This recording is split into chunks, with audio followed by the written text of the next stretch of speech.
Everyone, কেমন আছো তোমরা সবাই? আশা করি ভালো আছো আর আমি খুব ভালো আছি। আজকের ভিডিওটা ভ্লগ ভিডিও হতে চলেছে নাকি ফুড ব্লগ হতে চলেছে আমি ঠিক বলতে পারবো না। তো লাস্ট অবধি ভিডিওটা তোমরা দেখো এবং তোমরাই কমেন্ট করো যে আজকের ভিডিওটার উদ্দেশ্যটা কি।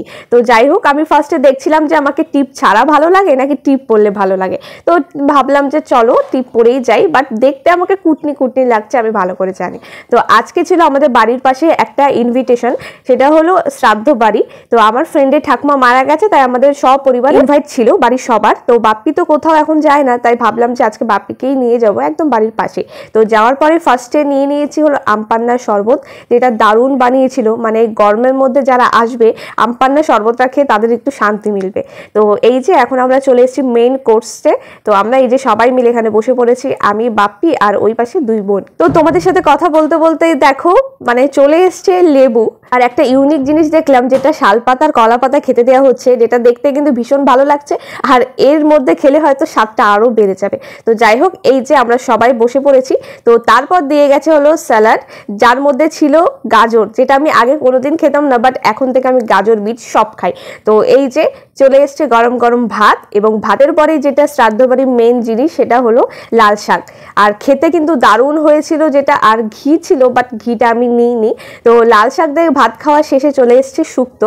আরেকটা কথা, এই শুক্তোর পরপরই দিয়ে গেছে আমাদের ভেটকি ফিশ ফিঙ্গার, যেটা খেতে না ভীষণ ভালো ছিল।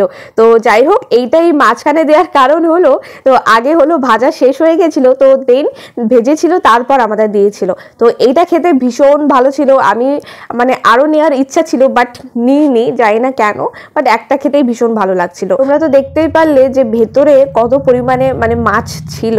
তো যাই হোক, আমি প্রপার ফুড ব্লগার নই, আমি জানি না, বাট যেইটুকু জানি আমি সেইটুকু তোমাদের সাথে শেয়ার করছি। তো আগেই তোমরা দেখলে যে শুক্তো রয়েছে আমার পাতে, তো এবার শুক্তো দিয়ে ভাত খেয়ে নিয়েছি। আর একটা কথা, এবার একটা ইউনিক জিনিস দেখেছি, মানে ইউনিক ডাল, যেটা খেতে না দারুণ ছিল। আমি আগে কোনো দিন কোনো জায়গায় খাইনি।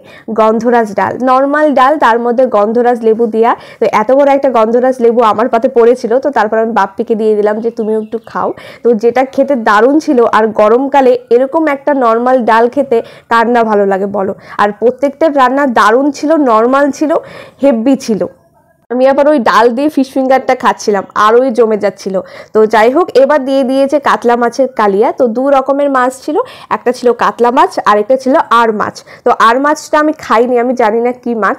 তো যাই হোক, আমি শুধু কাতলা মাছটাই খেয়েছি, যেটা খেতে দারুণ ছিল। আর প্রত্যেকটা মাছের পিস কিন্তু একদম চর্বি জাতীয় ছিল, যেটা খেতে ভীষণ ভালো লাগছিল। তো লাস্ট পাতে দিয়েছিল চাটনি, পাঁপড়, মিষ্টি, আর সাথে ছিল হজমলা আর হলো ম্যাঙ্গো দই। তো তা নিয়ে আমি চলে এসেছি বাড়ি। তো আজকের ভিডিওটা এখানেই শেষ, টাটা।